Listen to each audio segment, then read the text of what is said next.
বন্ধুরা, যদি তোমাদের জোর খিদে পায় আর যদি মনে হয় খুব সহজে খুব তাড়াতাড়ি কিছু তৈরি করব, তাহলে ঘরে থাকা এই দুটো মাত্র উপকরণ দিয়ে যে কোনো সময় খুব সহজেই কিন্তু তোমরা এই টিফিনটা বানিয়ে নিতে পারবে। একদম বিনা তেলে এই টিফিনটা তৈরি হয়ে যায় খুব সহজেই। তো চলো রেসিপিটা বানানোর জন্য দেখো আমি এখানে একটা পাত্রের মধ্যে নিয়ে নিচ্ছি 1 কাপ মতন চিড়ে। মোটা বা পাতলা যে কোনো চিড়েই কিন্তু হবে। এটাকে আমি এবার ভালোভাবে কিন্তু পরিষ্কার করে 2 থেকে 3 বার ধুয়ে নেব। এর মধ্যে অনেক সময় নোংরা থেকে যায়, সেটাকে ভালোভাবে ধুয়ে নিতে হবে। তো চলো এটাকে দেখো আমি কিন্তু প্রায় 2 থেকে 3 বার ভালো করে ধুয়ে পরিষ্কার করে নিয়েছি। আর পুরো কিন্তু জলটাকে ঝরিয়ে নিয়েছি, দেখতেই পাচ্ছ। এভাবে কিন্তু জলটাকে প্রথমে ঝরিয়ে নিতে হবে। এরপর আমি এখানে দিয়ে দেব ঠিক ওই একই কাপের মাপে 1 কাপের থেকে সামান্য কম এখানে সুজি। সুজিটা আমি দিয়ে দিলাম। এরপর আমি এখানে মেশাবো যে কাপের মাপ করে আমি সুজি আর চিড়ে দিয়েছি, সেই কাপের মাপ করে 1 কাপ দুধ। এই দুধটা দিয়ে একবার এইভাবে টিফিনটা বানিয়ে দেখো বন্ধুরা, খেতে কিন্তু অসাধারণ হয়। তোমরা চাইলে জল দিয়ে করতেই পারো, কিন্তু এই দুধ দিয়ে একবার এইভাবে তৈরি করে দেখবে, খুবই ভালো লাগবে খেতে। তো দেখো এটাকে ভালোভাবে প্রথমে মিশিয়ে নিলাম। দেখতেই পাচ্ছ খুব সুন্দরভাবে কিন্তু এটা মিশে গেছে। এরপর এখানে আমি একটা মিক্সির জার নিয়ে নেব। দেখো একটা মিক্সি জার নিয়ে নিয়েছি।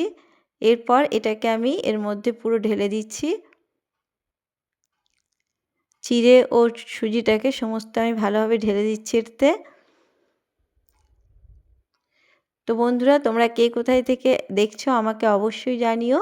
আর আমার রেসিপি তোমাদের কেমন লাগছে জানাতে কিন্তু ভুলো না। যদি ভালো লাগে আমার রেসিপি, তাহলে একটা লাইক করে দেওয়ার অনুরোধ রইল। তো দেখো সমস্তটাকে ঢেলে নিয়ে আমি একটা পেস্ট তৈরি করে নেব। তো চলো এটাকে একটা পেস্ট তৈরি করে নিচ্ছি। তো দেখো পেস্টটা আমার তৈরি হয়ে গেছে। পেস্টটা দেখতেই পাচ্ছ খুব ঘনভাবে কিন্তু তৈরি হয়েছে। আর খুব মসৃণ হবে না, একটু হালকা দানা দানা থাকবে, তাতে কোনো রকম অসুবিধা হবে না।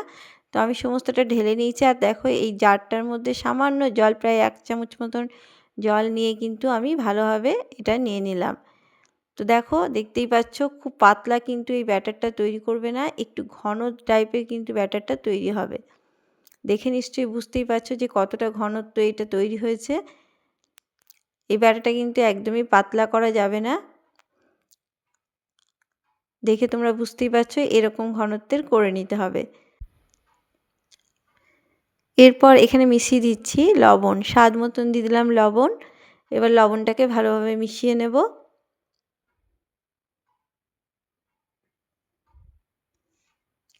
তো দেখো লবণটাকে আমি কিন্তু ভালোভাবে মিশিয়ে নিয়েছি, দেখতেই পাচ্ছ। একটু ভালোভাবে মিশিয়ে নিলাম। এরপর রেডি হয়ে গেছে এই ব্যাটারটা পুরো। আর এইদিকে দেখো গ্যাসের মধ্যে একটা তাওয়া চাপিয়ে নিয়েছি। তাওয়াটার মধ্যে দিয়ে দিচ্ছি একটু তেল, ব্রাশ করে দিয়েছি। একদমই কিন্তু খুব কম তেল ব্রাশ করেছি, দেখতেই পাচ্ছ। এরপর এখান থেকে 1 হাতা মতন ব্যাটার নিয়ে আমি ভালোভাবে দিয়ে দিচ্ছি। দেখবে নিজে থেকেই কিন্তু খুব সুন্দর গোলভাবে তৈরি হয়ে যাবে।